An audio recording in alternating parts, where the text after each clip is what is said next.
Hey Flo, I'm good. How are you? Very good. Very good. Amazing. Well, I should say happy Easter or Pasc Hapus, as we say here in Wales. How do you say it? Pasc Hapus. So it's like Pasg, which means Easter, and then Hapus, which means happy. So there we go, a little bit of Welsh for you. Thank you. Um, I don't know if I'll remember it, but yeah, happy that thing to you too. Thank you very much, Flo. Really appreciate the sentiment there. It's great to be here on the Bitcoin is Art show. And it's block 837277. How do I know this? Because I've gone on timechain.calendar.com. We're not sponsored by them. It does sound like an advert, but it's an epic, fantastic visual representation of the time chain, and just thought we'd give them a shout out because they've also got some amazing Bitcoin artists on the gallery linked up to the block height. So thought we'd give them a shout out there. Thank you very much, TC, for putting that feature on there. Really appreciate it. So, Flo, here we are. We're again taking the big questions on today, and I think we've decided on a relatively big topic, haven't we? Yeah. We didn't go small this time. No, we thought we had a great first show, and first of all, I'd like to thank everyone who tuned in and gave us amazing feedback from the first show. Really appreciated it.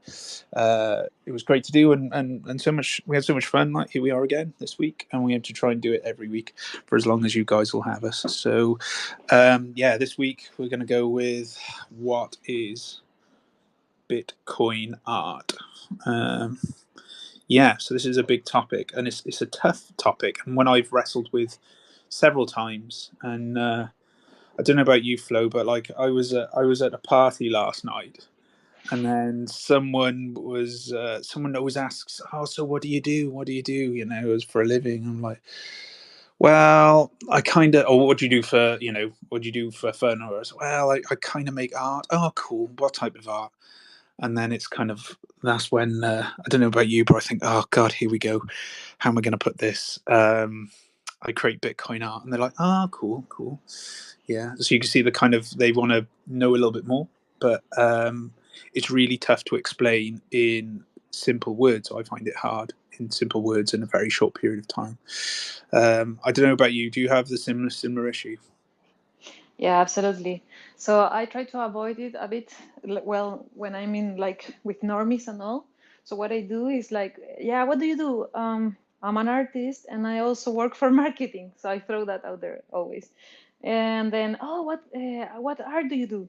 And then I'm like, I do physical art, maybe some like classical techniques. And I go from like, I'll start talking about the technique and all. Sometimes they'll leave it there, and sometimes they're like, "Yeah, but what do you do? Like, what are you drawing?" And then you go like, "Well, yeah, I do Bitcoin art." And it's always like you can see it in their faces, like, "What? Like that's a thing?" Like, first of all, like Bitcoin, really, and why Bitcoin? And then you do art about Bitcoin.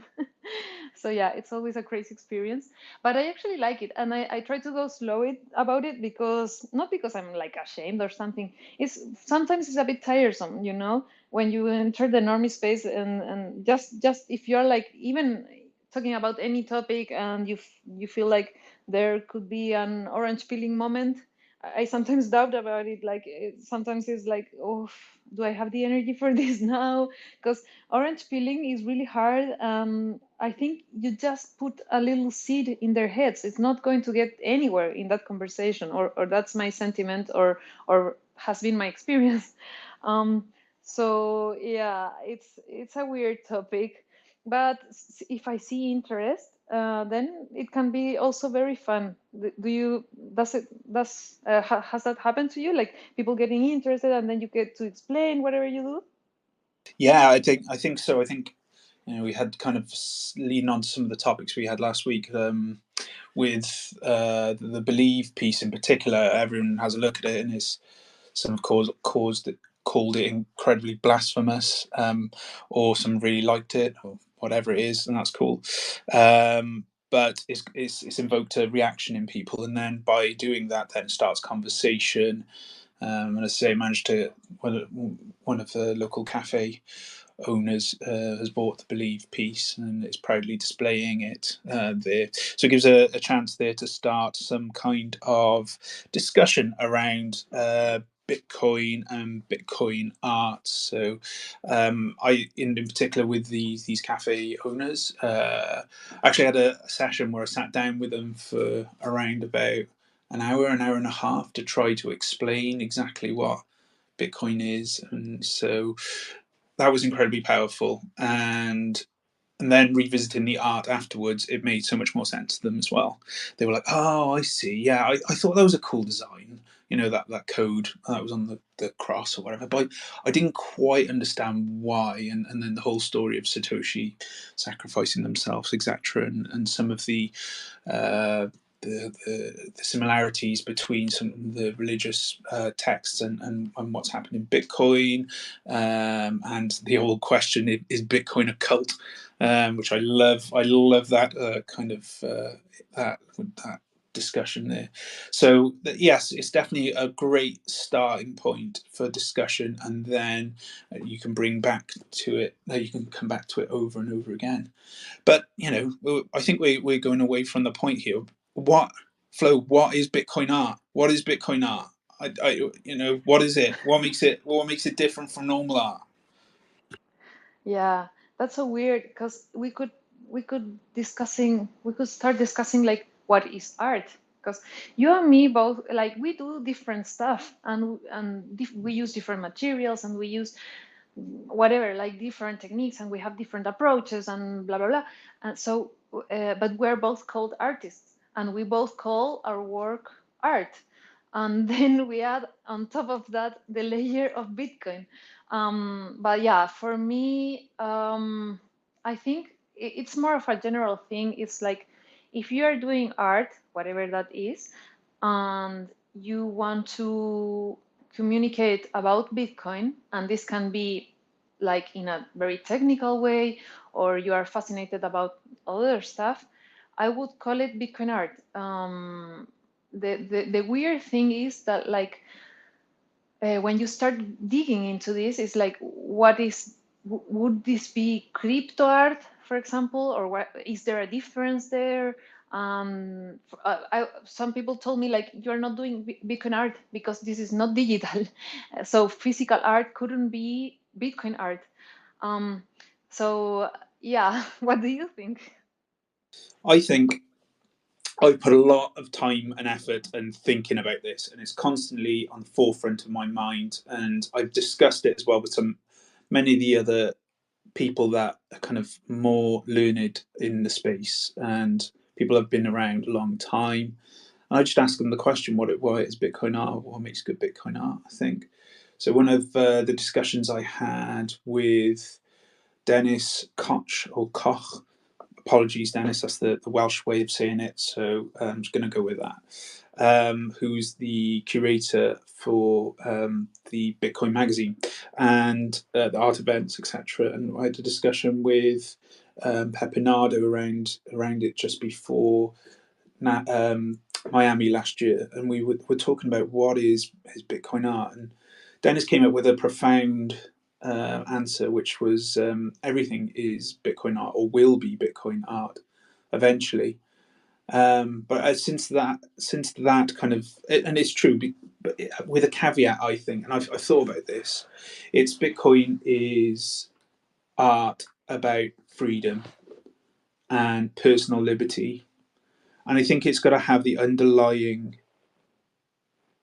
morals that are exemplified within Bitcoin itself, and through that, through it's projected then onto the art, and I think that's what makes Bitcoin art. It's going back to that freedom aspect of it, and it could come in, as you said, come in many forms. And I've also had a little think about that as well, which we'll go on to in a bit. But I think at its core, Bitcoin art is freedom art. So when you look at a piece, you go, oh my gosh, yeah, of course, that reminds me of all the things that are in Bitcoin, all the morals, and we could name them. So proof of work, great example. One of the key tenets of Bitcoin and Bitcoin art as well.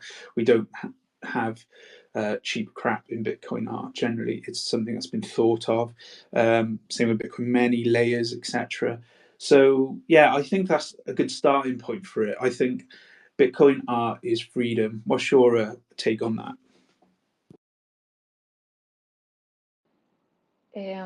Yeah, I was thinking about what you just said, like Dennis saying like everything will be Bitcoin art. I kind of get it. Like it's similar like when you talk about like businesses. Like today you can say like this is a Bitcoin business and this is a Bitcoin company, and like it's similar to when internet started and it was like this is a .com company, and then you see it transform into like every company is a .com company, so then you lose the meaning, you lose this concept. And that's where I see like a little difference. I mean, everything could be Bitcoin art in a way, like it could be in the future, but also not, because I don't think it's going to disappear. I think it's more powerful than something that it's going to just be forgotten. I have that feeling.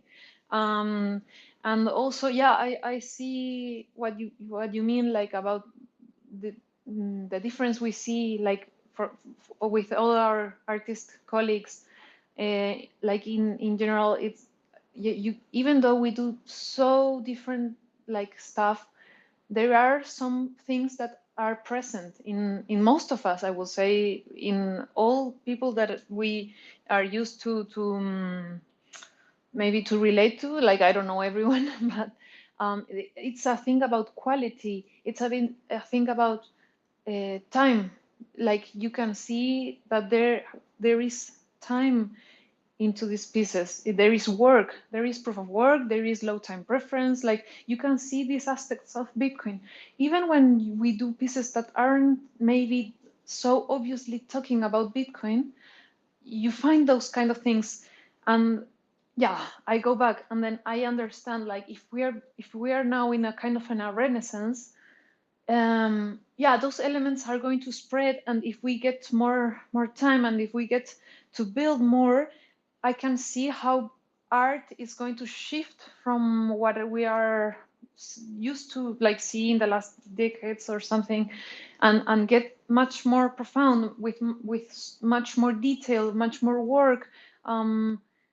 But again, I don't know if, even though it could embrace what Bitcoin is, I don't know if it's going to be Bitcoin art. I still, I don't know if I'm being like silly here, like, but I still think that there is we do this on purpose, because I always loved my like learning the techniques and learning the craft. So maybe you could say, oh, Flo, your old paintings are also Bitcoin art. Uh, but they didn't want to be, like, they lack of meaning. They were representing like other stuff. Like, I wanted to represent real life, and when you see them, it's the real life today, not the real life I want to build. Like, it's just sometimes I even painted, I don't know, like my friends partying or something like that. It's not like I'm not representing, like, now I try to represent the most meaningful things. And for me, that's like the difference. Yeah, it's kind of a shift in the artist's style and the subject.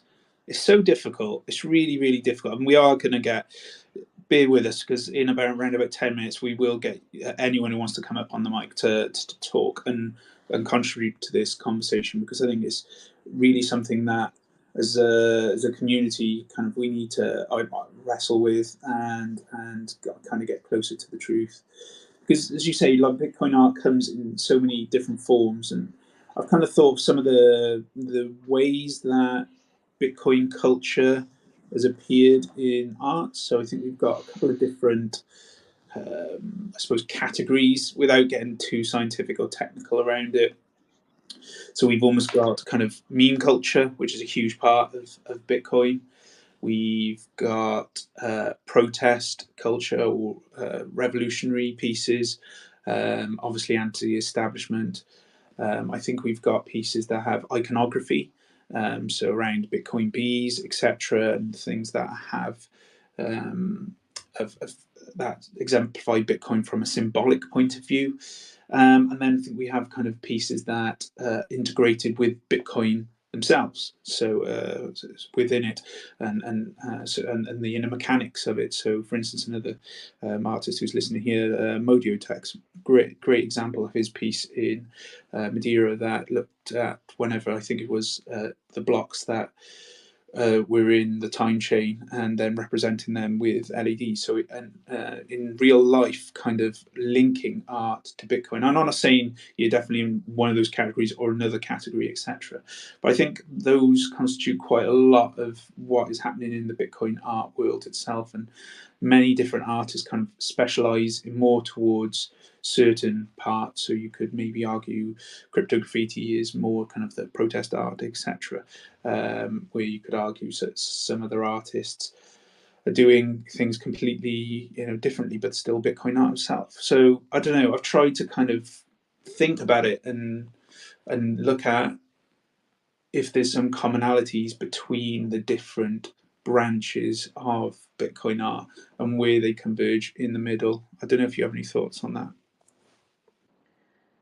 Yeah, well, I see like the point, like where we all meet is that, yeah, we are interested, I guess, in like in freedom, in Bitcoin, in quality, and like proof of work, and embracing these things in everything we do. Like that's what I see when I see like the art being done from Bitcoin artists in general.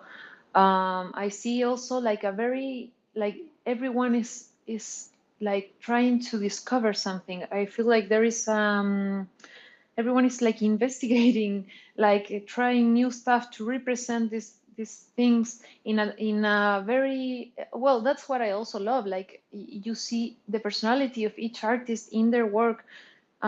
Even though we're kind of doing the same, is really different.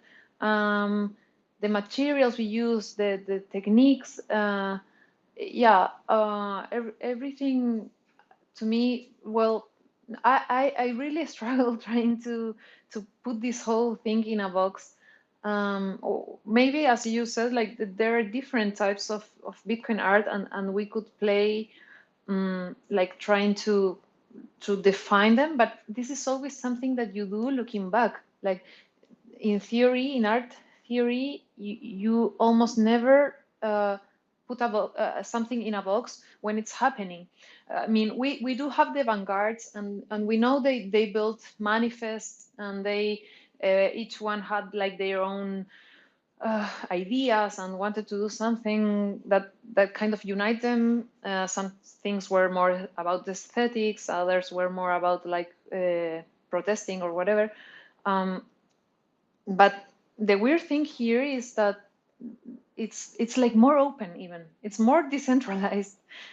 We couldn't make one manifest that would make like embrace every one of us, because we are about individuality, I think. I think you're right there. I think the irony is that Bitcoin art as a collective is an incredibly decentralized kind of movement, in the sense that we are from all different parts of the world. You just need to go to a Bitcoin art gallery to have a look, and different methods of making things. So you almost end up with, and this is, it's almost like creativity has been mined from different parts of the world and the human experience and different parts in time. And that's what I suppose we're getting at with Bitcoin art. It's very unique, it's individual. No two blocks are the same, you could argue, with different transactions in. And I think the same with every different Bitcoin artist tells their story in a different way. And I think that's kind of what attracts me to the space, not just as an artist, but as a art fan, Bitcoin art, well, yeah, super fan, is that I'm loving getting behind people's way of thinking and interpreting Bitcoin, and seeing how it works and how their backgrounds have led them to the point where they are today and what they are creating. As we touched on last week, it's, you can, human beings don't just get ideas, we process them in different ways. So, we, some are more visual, some are auditory, some prefer to learn from watching a sailor podcast or whatever it might be, or going to actually conferences. Others can just look at a piece of art and go, I can relate to that. I don't know what yet. I'm not quite sure what it is about it, but I look at that and that captures my values, my ethics, and I want to learn more. And they can join then in the conversation. Yeah. Hey, I wanted to let the guys know that if you wanna join in the conversation and let us know your thoughts, please do. Hey, Rebel, I was wondering, like, since we are trying to define what is Bitcoin art, I was wondering, like, when do you think you started doing Bitcoin art? Like, do you know when you like made that change? Because I know you did art before that. I mean, I think you told me that, and also, yeah, like, do you remember, like, could you define like that moment, like this wasn't Bitcoin art and now it is, or what do you think about that?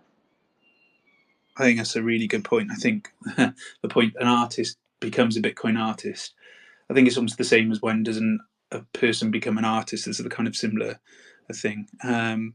If anyone wants to let no thoughts, please jump onto the conversation and we'll get you up on stage, I guess, of that. But with me, it's literally, I've always created anti-establishment art throughout my, if you want to call it, artistic career.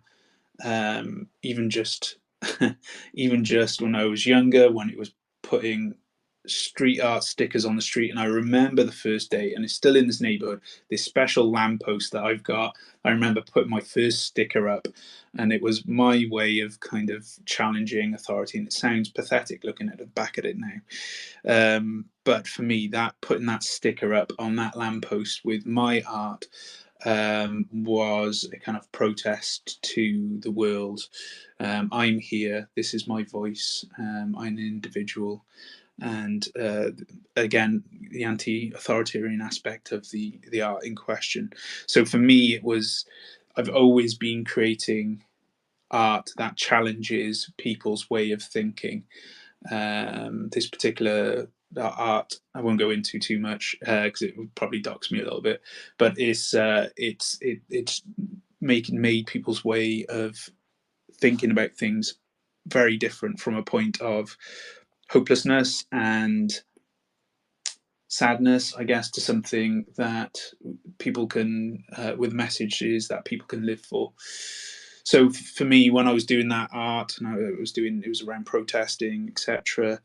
I actually got orange pilled out at a protest, so that's where I think the switch was made, and just gone. It's quite simple for me. It was quite a simple switch between doing protest art and doing Bitcoin art, because Bitcoin art for me is protest art. In fact, Bitcoin is the most powerful form of protest that we have, most powerful most powered for the individual around the world, which anyone can participate in. So I think that's kind of, I've always had the underlying thoughts of being if you pardon the pun, a rebel, but I think only recently is it kind of made 100% sense then to concentrate my time, my life's work, I suppose, towards the Bitcoin ethos. How did you start with Francis? Because we met on the 21ism podcast when we kind of I've interviewed, and we've been friends since. But where did it start before for you? Because you are definitely more classically trained than me, and that's not hard whatsoever. I swear I can't draw still. So, how did it go for you, being in a relatively, I suppose, authoritarian kind of classroom setting, and then kind of teaching yourself about Bitcoin and those themes? Yeah, I think I was, even though I wanted to learn like classical techniques and all, um, I always was not very good with authority. Like my teachers hated me. Like I'm not very good at following rules. I hate when people tell me what to do. Like that in like if you want to make me do something, like tell me the opposite, because I really, really don't like that. Um, and the thing is, we came across Bitcoin as a family when I was studying art. So I also like try to focus in one thing. So I was really, really focused on learning and just ending my career, my studies and that. And I remember my dad telling me like you should make art about Bitcoin and this is very interesting and we were talking about Bitcoin all every day and stuff like that. And I remember like feeling like this makes no sense. Like how? Why would I make like I didn't get Bitcoin, you know? I think that's the problem. I was thinking of Bitcoin as this thing was like the same as the monetary system, the currently monetary system we have, and like as if it was fiat. I would never do art about fiat. So I think, and then the first stuff that I saw about Bitcoin art was something it was really hard for me to relate. Um, I love like that there are many, many different things that people do different stuff, but at the moment, since I was learning technique and all of that, I wanted to see like more classical art, and I came across I don't even remember, but it was a painting about like Donald Duck, rich, Aunt Rich Donald. I don't know the name. This Disney character, and for me it was like no. This is the art about Bitcoin. Like I was really, really judgy at that time, so it kind of threw me away a bit.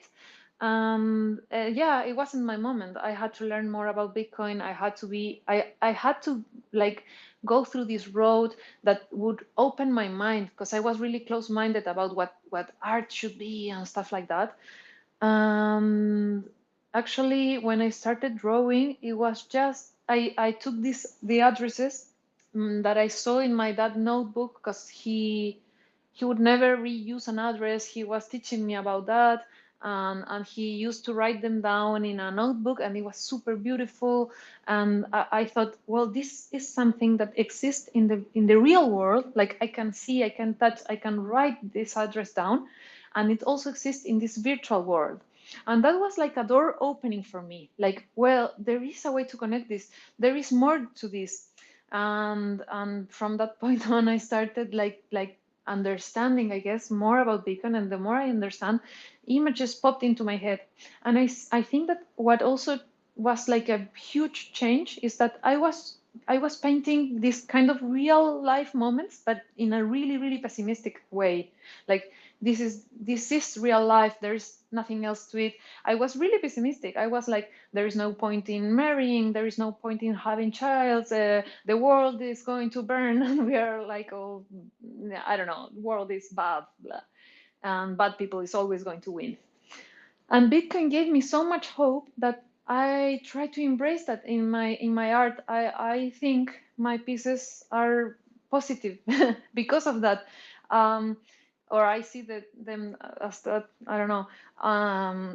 So yeah, it made a huge change into me, and it also has led me in the recent years to learn techniques that I thought I would never learn. So yeah, I don't know exactly like how does this thing change, like what happens in your mind, because one day you wake up and everything is different.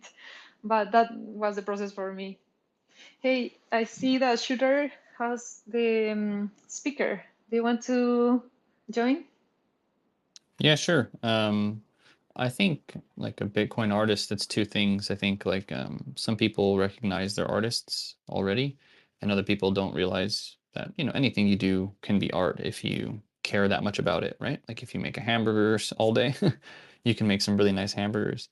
And then, being a Bitcoiner, that's its own thing, right? So I think those kind of come separately. You can be an artist, but you're not a Bitcoin artist maybe until you are actually a Bitcoiner. But yeah, I think in terms of art, anything that's financial related or, like Rebel saying like protest related is Bitcoin art, right? Even your art, Florencia, before, well, that was very pessimistic, is Bitcoin art, right? Because that is the problem that Bitcoin is solving. It's what Bitcoin is born out of, right? It's like the dirty water that the lotus grows out of. If money wasn't so broken, then we wouldn't need Bitcoin, right? We wouldn't have Bitcoin. So I think that's Bitcoin art too. You help people understand the problem and they feel like, yeah, I feel the same way. I don't, why get married? Why have kids? Everything's all fucked up. And then, that can bleed very well into Bitcoin art, right? And I think that's what changes is when you become a Bitcoiner, you realize why things don't feel right in the world, what's causing it, and you actually see that there's a light at the end of the tunnel, right? Like, hey, there's a solution. There's something I can actually do. So I think that's why it changes and it gives you hope for the future. And yeah, and I think the other thing about making Bitcoin art that's so great is that we know Bitcoin's going to last for a very long time. And so it gives you an opportunity as an artist to create something that can last for a long time, like the Statue of David, like these kinds of things. So it's funny actually that your name is Florencia, right? It's like sounds like Florence. That's almost how they say it too over there. It's something close to that, Forenza or something like that. I forget. Yeah, in Spanish, it's actually my name, the same. But Right, which is I great had, because so much great art came out of Florence, right? In the Renaissance. So it's a perfect name. uh, I don't know how do you call the people who used to support the artist at that time? Do you know the word Yeah, in they would English? commission them. They were like they weren't donors, but they were yeah, they were commissioning them. But I don't know how to say it. Yeah, I know the word in Spanish. Rebel, do you know that word? I'm trying to look. I'm looking for Say it in Spanish. it. Mecenas. No? No. Yeah, because that's the only thing missing, I think, for this new period of art or new time, like to actually achieve low time preference. It's like these people helping you like with money. Actually, it was that like they were paying these artists to work and to paint for years, and they would ask like paint me in the background, or like you have to give me a painting a year, or something like that, like you have to make me a portrait, like things that they could do, but they were actually just supporting them because they thought that their art was great and the world was better with that art. Like it was no it wasn't an actual investment for these dudes at the time. A lot of it Mecenas. was. Go ahead, Rebel. Sure. Sorry, do you think I'm just thinking in terms of Bitcoin? If we're at the start of the Renaissance and we are, the whole thing of Bitcoin being so early, obviously, as more wealth pours into Bitcoin, then would the case be that we might get these wealthy patrons that might then sponsor more art, which then increases the quality of the art, and sponsoring artists, etc., for their time. I'm just thinking, are we, generally, what happened at the start of the Renaissance? Are we kind of seeing a renaissance of the Renaissance, so to speak? I'm sure we are.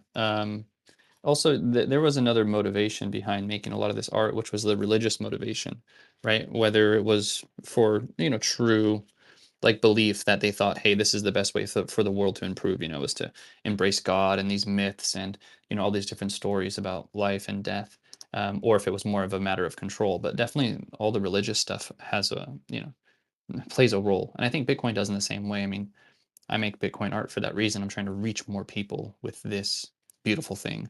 But yeah, I think as an artist, like I'm making a film right now, right? And I've been kind of raising money. So I have a few people that are actually these mecenas that have been helping me.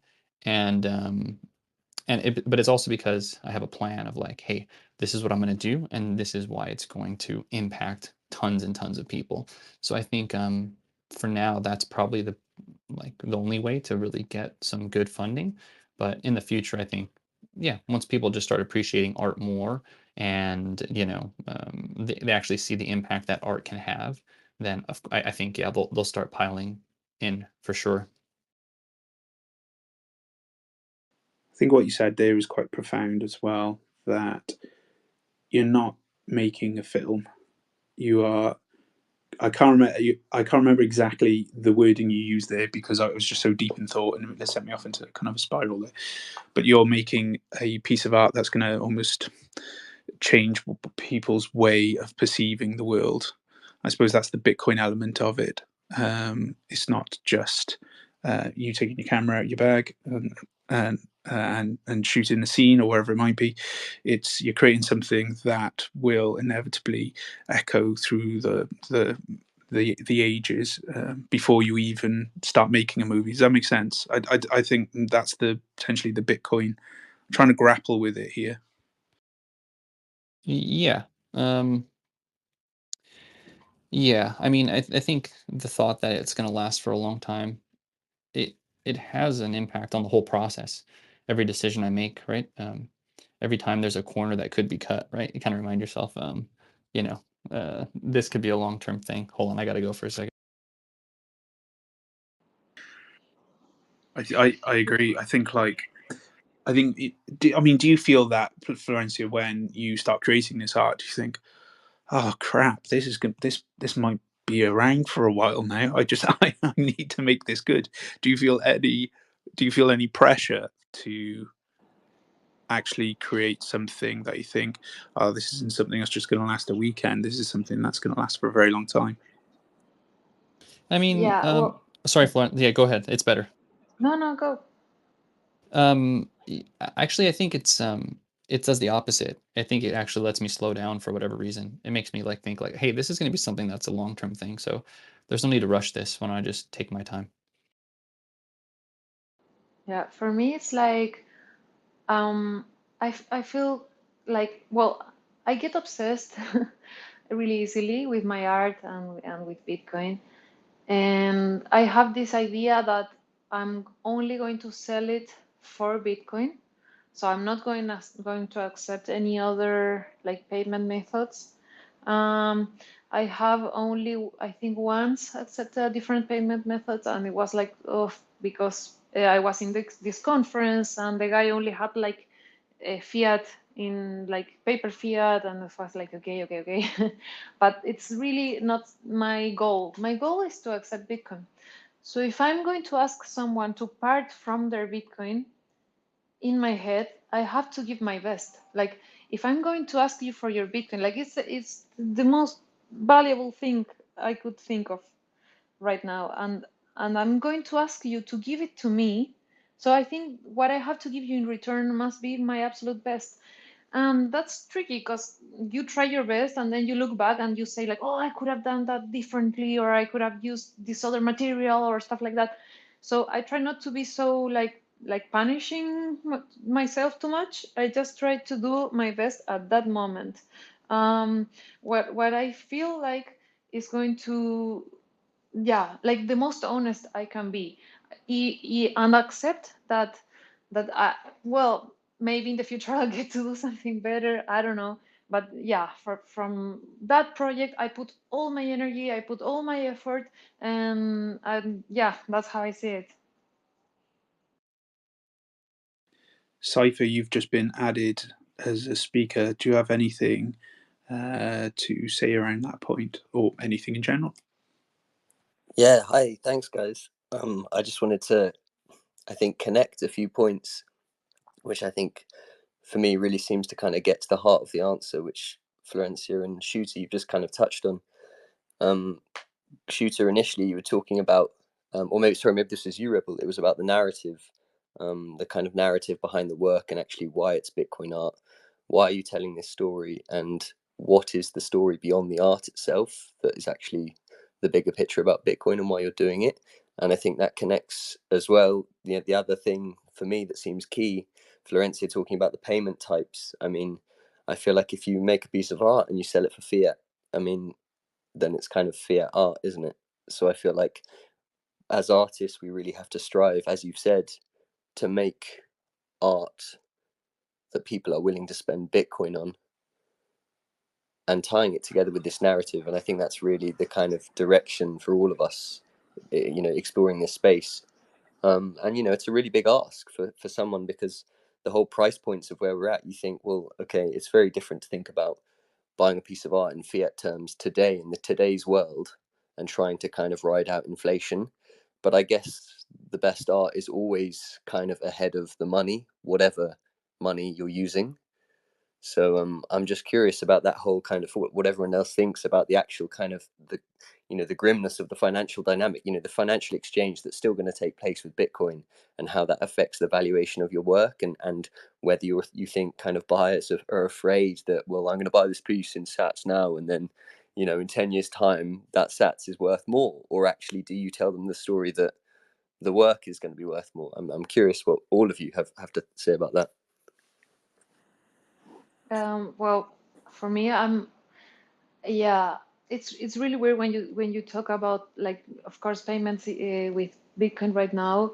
As I said, for me, it's a matter of respect. But the thing is, I'm almost in the Bitcoin standard right now. So if I want to buy something, I have to kind of sell Bitcoin to get fiat, to pay you in fiat. Like, that's way more troublesome for me. Like, if you're going to spend money, even if it is in fiat or in Bitcoin or whatever, you're still there. That's still money that you're not saving in Bitcoin. So does it really matter, like, the payment method you use? Like, is this is still Bitcoin you're not saving, but if I pay you in Bitcoin, I'm saving you from the trouble to convert that. Like, that's why I feel like this is more about respect than anything. Because if you're gonna stop there and think like, oh no, last year I bought myself an ice cream and I spent, I don't know how much fiat, and at that time, so now I would have uh, 3 times more ice cream. Like, who cares? Like, you're going to still, you're going to spend. Like, you have to live, you have to eat, you have to pay your bills. So I think that it's kind of weird when people say, like the Laszlo event, the Bitcoin Pizza Day. I love that day. I love it because it's like, I understand the problem. I see how spending 10,000 Bitcoins on a pizza looks very weird today, but that didn't happen today, you know? I agree. I think it's quite interesting. Like, there's been so many those times where I think Mandrick was selling his baklava and he's made 16 Bitcoin off selling baklava, at conferences in the early days. And yes, so I think going back to your point there, Florencia, and I'll be honest, every single art piece I sent out, I send a letter to the collector, and in that letter, I make it very clear how grateful I am that they've parted with their hard-earned sats, in effect energy, to purchase and collect my pieces, because I don't think there is any greater honour for an artist than that. For me, that is the highest accolade. I couldn't give a shit about exhibiting in the Louvre or whatever it might be. I think, if it's at the Bitcoin standard, then people parting their hard-earned sats is the greatest way they can show to me and the how they love my pieces, and I'm just incredibly grateful for that. So I think, but I completely agree with you. But if people are parting Bitcoin for your work, then you've done a good job as well at the same time. Yeah, I think the opposite might happen too, where you actually somebody pays for art in Bitcoin and the price appreciates. They might feel good actually, knowing that the artist, if they held on to that, actually is wealthier now and can pursue doing the art, even more so. The other thing, and I have a question to pose to you guys, because I agree, like, I've taken some money in fiat for this film, but I mean, I preferred Bitcoin. It was always faster. It was always better. But here's the question I'll propose to you guys. Let's say you have a massive, well, I forget the fucking name of the word, the people, mecenas, these massive like commissioners, right? For whatever your art is. And they're like, yo, I want you to work on art for me for 2 years. I want you to make either a really big piece or a bunch of pieces, and I'm going to pay you whatever, you can denominate it in sats. I'm going to pay you 10 Bitcoin, right? But I have to pay you in dollars. Would you take that project? Well, let's just say it was, $2 million, $5 million. Would you take that project, or would you turn it down because, the person wouldn't pay you in Bitcoin? I think I'll probably take it because I'm poor. But I would love for it to be in sats.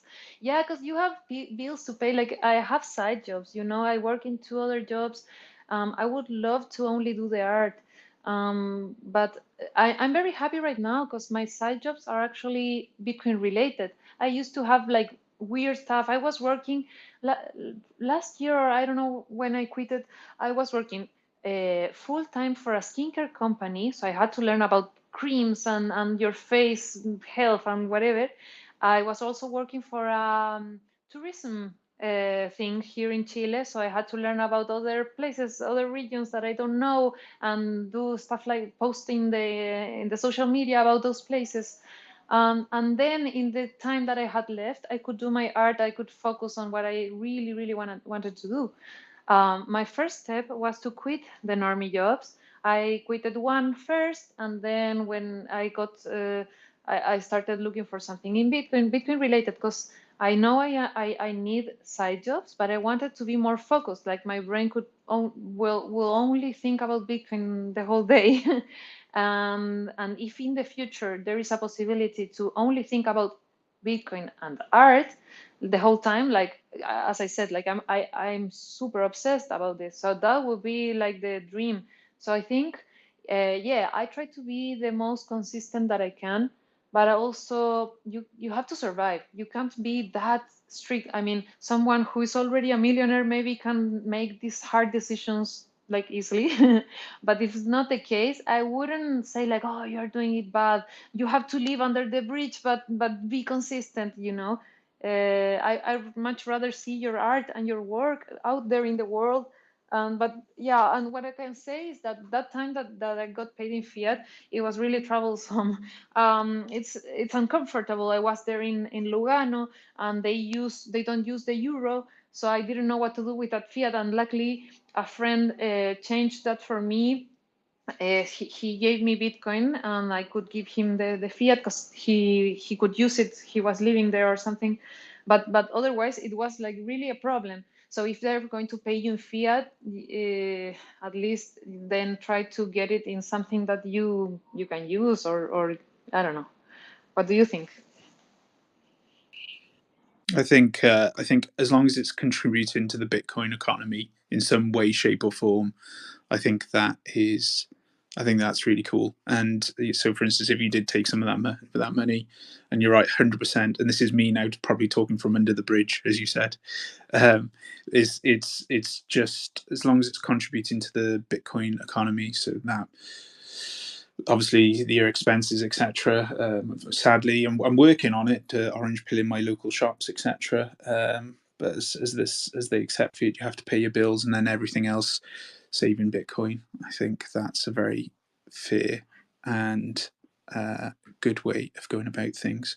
I'm conscious of time because we've got around about 10-15 minutes left. So if anyone else wants to step up to the mic or even contribute, please just send a request in, and we'll happily get you on here. This is your show. This is our community, and so as Bitcoin artists, so we're here to kind of think about and discuss things, because this is how we get stronger as a community. But yeah, I think it is the whole artist dilemma, isn't it? But by saving in Bitcoin, you're again looking at long term, the long game, rather than actually the short term gains. And as I was saying last week, some of my early pieces have gone for more Bitcoin, obviously, than they have now. So not sure whether they're worth more or not, but it encourages me to save and then actually make my career longer in Bitcoin. Which then, so if you're an artist, you get your Bitcoin, then it can actually contribute to for you staying in the Bitcoin game longer. And I think if we can maybe orange pill artists in these terms, put in some of the, I appreciate they have to pay bills, etc., but saying, if you save in Bitcoin in the long term, your art career, as well as your, you can do less side jobs. That might be a way of orange pilling more artists into the space. I don't know what you guys think. I mean, I was just going to say, if someone offered me 2 million in fiat to make a load of art, I just turn it straight into Bitcoin and then use the last dollar and give it back to him as the art itself, and say have fun staying poor, and put that back in there.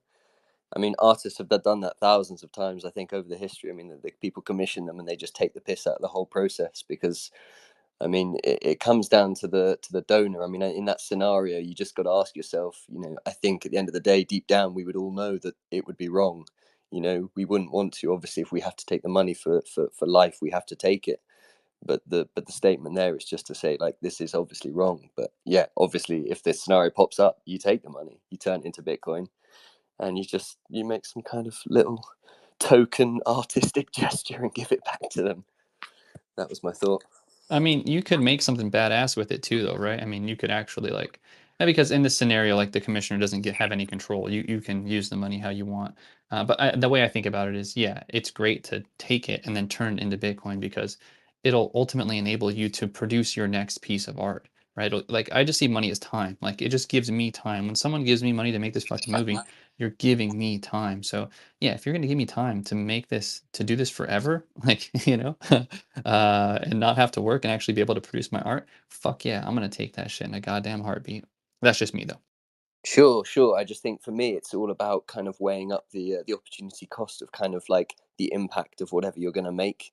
And obviously, that's obviously the hardest thing that we do as artists, is kind of trying to filter for signal in order to make the biggest fucking punch whenever we can. So yeah, I mean, obviously, we all have. There's all sorts of things we could make and build and film. But when it comes to being as precise as possible to get the biggest, bang for your buck from that wealthy donor, that's my 2 cents. Shooter, if you had the 2 million or wherever it is, and it may be a great chance to now talk a little bit about your project that you're doing at the moment, and if there are any wealthy donors that are listening that want to contribute to your project, here's their chance. So basically, I started raising money last January. I started filming in April. So basically, I broke the budget down into 20 pieces and like pitched this group, like we're the 21 feathered serpents. Feathered serpent is like an ancient civilization. eh, like Egypt had Osiris, and the Aztecs had Quetzalcoatl, and there's a bunch of different names for him. But anyway, somebody who brought peace and civilization to the world and taught them how to farm and hunt. And so anyway, that's kind of how I went about it. I didn't fill all the seats, but I'm at a point now where even if there is a rich donor in the audience right now, I'm not taking the money, only because I have enough done where it's at a point where I'm putting something together to start pitching it to some big platforms. So it's better for me not to take any more money and give away, future revenue of the project. It's better for me just to kind of see what I can do with it for now. But yeah, but again, it was difficult. I have a lot of proof of work to show, and it was very difficult. Again, what I was convincing people of when they were investing or donating is that film is very powerful. I'm very good at making film, and if we make a film about inflation and Bitcoin, we might be able to change the world. And that's what I had to convince people of, right? I mean, that's what I believe, obviously. Otherwise, I wouldn't be doing this. But that's essentially what it came down to. It's me going out there talking to people and fucking telling them we can do this. Like, we can totally do this. I just need your help. But again, like, even with that, right? Potential audience of a film about inflation is fucking everybody. Everybody, goddamn everybody. So the target audience couldn't get bigger, and I feel very proud about the proof of work that I had to show. So even with all of that, it was a fight. So anyway, I always tell people, like, if you're going to try to raise money, just know it's really not going to be easy. But like we said before, I think it's going to get easier and easier as more and more of our art has a big change on the world, and people start to see, oh yeah, this is why art is important, and this is why we should invest in art and care about art. And do you have a date, like, or in what stage are you in your project, and also like where are you going to show it? So I'm about 70% through production. So 70% of stuff has been filmed. And so for the last couple of months, fundraising had been a bit slow. So I basically just hunkered down and started editing what I had. So I screened a 30-minute version of it in Madeira recently. And yeah, and so now I'm trying to, have conversations with Amazon and Netflix and Angel Studios. That's what's happening next. That's an incredibly exciting time, and that'd be incredible to get on those platforms and preach the Bitcoin gospel in a storytelling way. I think that'll be incredibly impactful. I can't wait to see it, and I'm actually gutted because we were in Florencia, we were in Madeira, Florencia, and I know that the filming day was just the day after I gone home. But I wish I'd seen that 30-minute video. Is there any? Is it locked up now? Is it not online? Can't see it. Yeah, I missed that too, but I didn't know they were this was happening. Like there was a film showing, because I was in Madeira for some days after. So, Shooter, is there a way to see that? Do you have it online anywhere, or was that only for Bitcoin Atlantis? I think we lost him. Well, there we go. I'm looking forward to it anyway. That sounds. I think this is the wonderful thing about these weekly community and discussions is that discovering Bitcoin art projects that I've just never even knew existed, and I need to get out there more and get. It's great to be part of the community here where we're getting. We're a Bitcoin rock opera last week, which is incredible, and now this week this incredible movie that potentially is going to come out and blow us away. So really appreciate that. Yeah, sorry, I was gone for a second there, but yeah, there isn't a way to watch it right now. Yeah, again, we're gonna see what happens in the next month or so as I pitch this. So best case scenario, it gets picked up and by a big distribution, and they help me fund the rest of it, and I finish it and it goes out there. Worst case scenario, I'll probably take what I have now, edit it more, maybe have like a 30-minute cut and just fucking launch it myself. Who gives a fuck? Promote it and have people be able to rent it or for 48 hours something, paying Bitcoin, something like that. So one way or another, it'll get out. I just don't see how a studio can look at it and be like, who doesn't want to fucking watch a film about inflation? So I just think that that's the path it's actually going to go down. But if something changes, yeah, you guys will ideally know. Ideally, we'll have some type of marketing campaign to let people know that, hey, you can buy it or you can rent it. So yeah, that's the plan. Yeah, I hope it works out as you plan, but if it doesn't, I think I would love to rent it, for example, for a meetup or stuff like that. I think that's a very cool way to also show it around. And even if it gets to Netflix, which will be cool, or platforms like that one, still let us know, because sometimes you have so much stuff going around that you forget to see what you wanted to see, and I think this is important. This is why we also do this show with Rebel, we talk. It's not. I don't know if this is a show, but we gather here to talk because we want to be more aware of what we are all building. This decentralization is beautiful, but also like we have to be more. We want to know what you guys are building as much as we want to build ourselves. So yeah, yes, always share with us. Well, we are. I think we are closing for today, Rebel. Yeah, I think our time is nearly up. So just before we go, I just want to say thank you to the speakers that have come up today and had a chat. Thank you, Shooter. Thank you, Cypher. Looking forward to seeing your film. And Cypher, we'd love to get you back on the show in future weeks as well to talk about some of your work. That'd be incredible. Love to get you back on the show in future weeks as well to talk about some of your work. That'd be incredible. Just before we go, We're going to do some just a few shout outs and some projects that you might want to look at and Bitcoin art events that are coming up, just so for the very reason that we've had this whole discussion about, so you know about these different projects, you can look at them. So a couple of things that have been brought to our attention, and if there's more, please, DM either myself or Florencia, and we will get onto them. First up is the 2140 crew in London. They're having a Bitcoin art gallery at Halving Party in April, on the 20th of April in the Dockside Vaults. That's going to be pretty awesome. So if you're around in the UK and you can get down there for the evening, there's some Bitcoin art going out there. The other thing is one of the conferences coming up soon is BitBlock Boom, which will have an art gallery in there as well. I know some of our fellow artists. I'm not sure whether I'm allowed to say which ones yet, but they're putting some art in BitBlock Boom as well. So that's going to be exciting, as well as the launch of BTC trading cards as well, which I think are in the chat as well. There's a really cool idea that they're doing. 21 Bitcoin artists are going to be released in the special whale packs there, including the old penny orange as well. So that's the cat is out the bag. I don't think I'm allowed to say more than that though. And that's going to be pretty awesome.